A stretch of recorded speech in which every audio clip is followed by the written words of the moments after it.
बैसाख के महीने में एक पकवान बनता है शंकर जी का।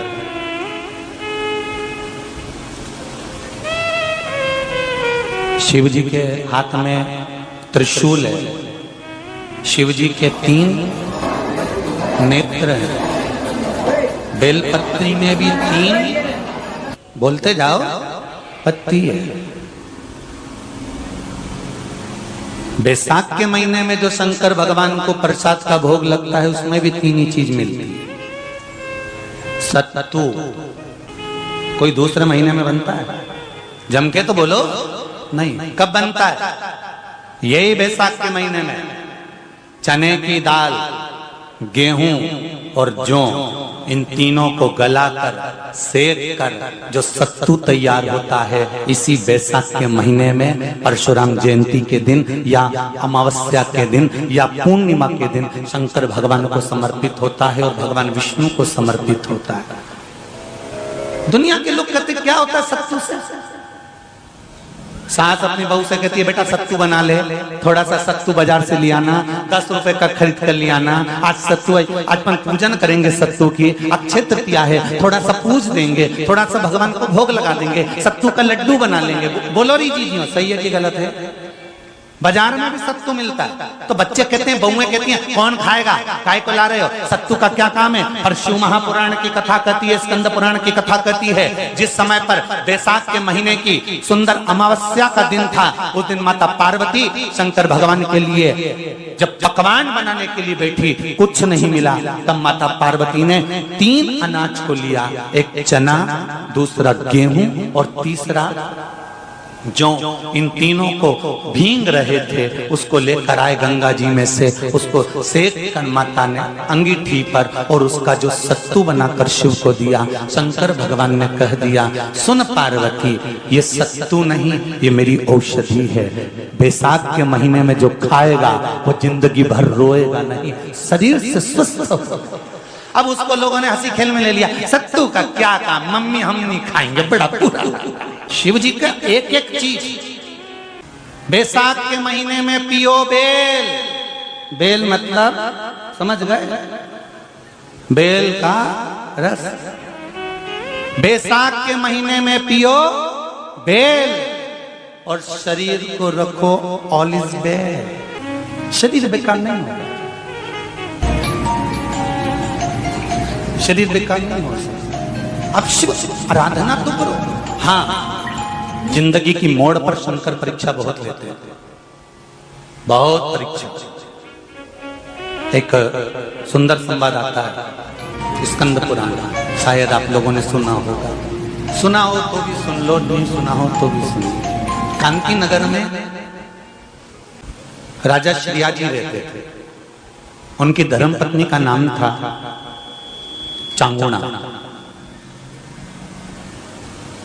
क्या नाम है उनका? चांगुणा। चांगुणा शिव भक्ति में लीन रहती थी, उसे शंकर की भक्ति के सिवा कुछ सुहाता ही नहीं था, शिव आराधना के सिवा उसको कुछ भाता ही नहीं था। दिन भर शंकर की शरणागति करना, शिव का स्मरण करना, शिव भक्ति में डूबे रहना। शंभो शंकर कह रहे, माँ उमा से, माँ पार्वती से मेरा महेश कह रहा है, मेरा बाबा भोलेनाथ, मेरा बाबा विश्वनाथ, मेरा त्रिकालदर्शी कैलाशी अविनाशी कह रहा है कि हे पार्वती,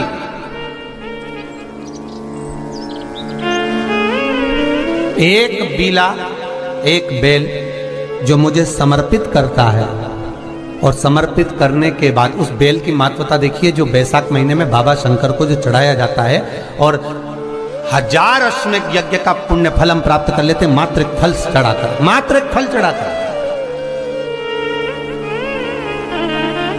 हे पार्वती,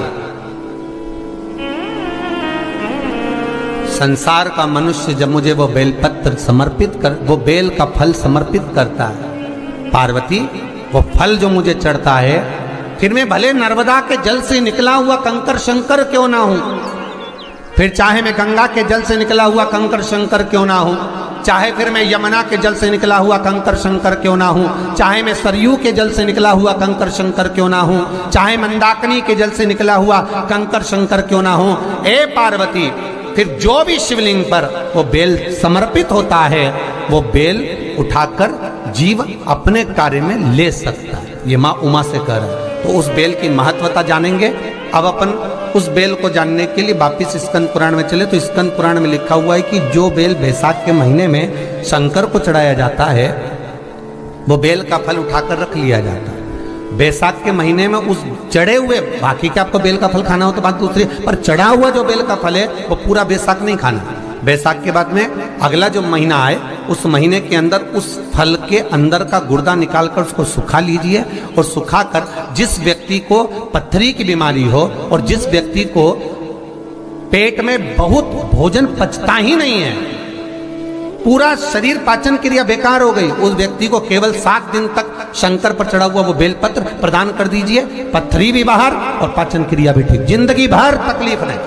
उस बैसाख में उस फल की इतनी महत्वता बाबा भोलेनाथ स्कंद पुराण, लिंग पुराण, नर्मदा पुराण, पद्म पुराण के अंतर्गत, शिव महापुराण के अंतर्गत वर्णन कर उसकी महत्वता है। वो बेल का फल साधारण नहीं हो सकता। अब मंदार का जो पुष्प होता है, आंकड़े का जो फूल होता है, एक सफेद कलर का भी होता है और एक गुलाबी कलर का भी होता है। देखा है आप लोगों ने? बोलो, जम के बोलो, देखा है ना? गुलाबी कलर का जो पुष्प होता है वो आप मंदार का, आंकड़े का जो गुलाबी कलर का पुष्प होता है आप टीवी पे देख रहे होंगे। एक सफेद देख रहे होंगे, एक मंदार का गुलाबी फूल, नीला कलर का फूल देख रहे होंगे। जो नीला कलर का जो पुष्प होता है, गुलाबी कलर का जो आंकड़े का फूल होता है, प्रयास करना जब किसी विषम परिस्थिति में फंस गए, विषम परिस्थिति, जब आपको लग रहा है कि मुझे बहुत भय लग रहा है, कुछ बुरा होने वाला, आपको लग रहा है आज मेरी उल्टी आंख बहुत फड़क रही है, कुछ गड़बड़ होने वाला, आपको लग रहा है मेरी सीधी आंख फड़क रही, कुछ गड़बड़ होने वाला, तब केवल वो नीला जो गुलाबी पुष्प है मंदार का, उसको कहीं से लाकर शिवालय में अशोक सुंदरी वाली जगह पर स्पर्श कर कर शिवलिंग पर आप चढ़ा दीजिए। आपकी विषम परिस्थिति कैसी भी होगी वो रास्ता बनाकर बाहर निकल जाएगी। आपको फंसना नहीं, परेशान नहीं। मंदार आंकड़ा, सफेद आंकड़े का पुष्प भी भगवान शिव को समर्पित होकर, जिससे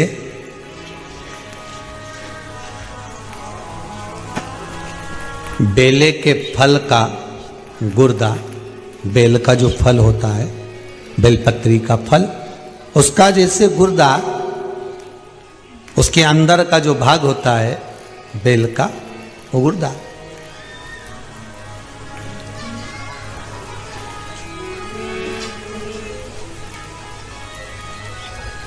उसको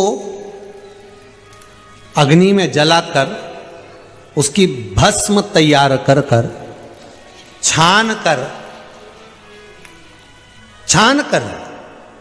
जब जब आपके यहां विद्वान ब्राह्मण शिव जी का अभिषेक कराते हैं, पूजन कराते हैं, तो उसमें लिखते हैं पूजन के साहित्य में बेलपत्री, धतूरा, दुर्वा, ये उसमें नीचे लिखेंगे भस्म।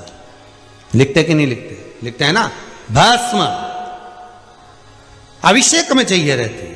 तब उस भस्म का थोड़ा सा भी भाग आप अगर शिव को समर्पित कर रहे हो तो ये जान लें कि शंकर मनवांछित फल प्रदान कर रहे हैं, शिव फल प्रदान कर रहे हैं।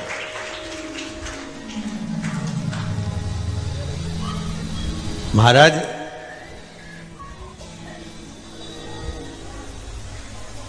बेलपत्री के वृक्ष के नीचे बैठकर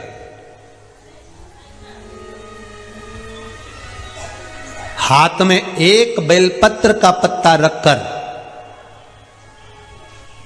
आप पंचाक्षर मंत्र नमः शिवाय, ओम नमः शिवाय या श्री शिवाय नमस्तुभ्यम या महामृत्युंजय मंत्र का स्मरण कर रहे हो, पर डंडी का भाग अपनी ओर, बेलपत्र की बीच वाली पत्ती का भाग बीच वाली उंगली की ओर रखकर अगर आप स्मरण कर रहे हैं और अपनी कामना कर कर बेलपत्री के वृक्ष के नीचे बैठकर उस पत्ते को सम्मुख रखकर बाबा से विनय कर कर एकांत में उस बेलपत्री के वृक्ष की छांव में, बेलपत्री के वृक्ष की छांव आप कामना कर कर उस पत्ते को शंकर भगवान के ऊपर समर्पित कर रहे हैं, तो ये जान कर रखें कि पार्वती और शिव का मिलन करवा रहे हैं और अपनी मनवांछित फल कामना पूर्ण करवा रहे हैं। क्योंकि शिव और पार्वती का जब मिलन होता है, शंकर पार्वती जब एक दूसरे के सम्मुख में होते हैं, शिव और पार्वती जब एक दूसरे के सामने अपने बच्चों के कारण एक दूसरे के सम्मुख में आते हैं, तो उनके चेहरे पर प्रसन्नता का भाव आ जाता है। फल, मनवांचित फल की कामना आप जिस कामना के लिए कर रहे हैं, विवाह के लिए, नौकरी के लिए, सर्विस के लिए, व्यापार के लिए, रोग मुक्ति के लिए, आप जिस कामना से कर रहे हैं, ईश्वर महादेव, जो व्यक्ति पथभ्रष्ट हो जाए, जैसे मदिरा के नशे में पड़ गया, कहीं जुए में पड़ गया, कहीं मांसाहार में पड़ गया, कहीं व्यसन में पड़ गया, कहीं गलत काम में अगर कोई जा रहा है, तो श्रंभेश्वर महादेव के नाम से काली तिल भगवान शिव को समर्पित करी जाती है। महाराज काली तिल को वापस उठा कर ले आते हैं। उसी काली तिल को जो मदिरा का नशा करने वाला होता है या जो गलत व्यसन में डूबा हुआ होता है, उसको वो सुबह के समय अगर नहीं खाता तो भोजन के साथ उसको दिया जाए। श्रंभेश्वर महादेव,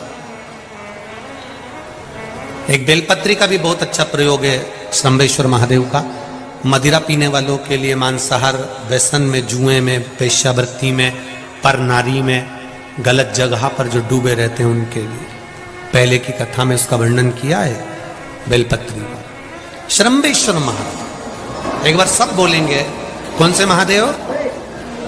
श्रंभेश्वर महादेव। फिर जम के बोल लो एक बार, श्रंभेश्वर महादेव। जब हमारे घर में क्रोध बढ़ता है या कोई गलत कार्य में जाने लगता है, तो श्रंभेश्वर महादेव का हमें शरणागति लेना चाहिए, श्रंभेश्वर महादेव का पूजन करना चालू कर देना।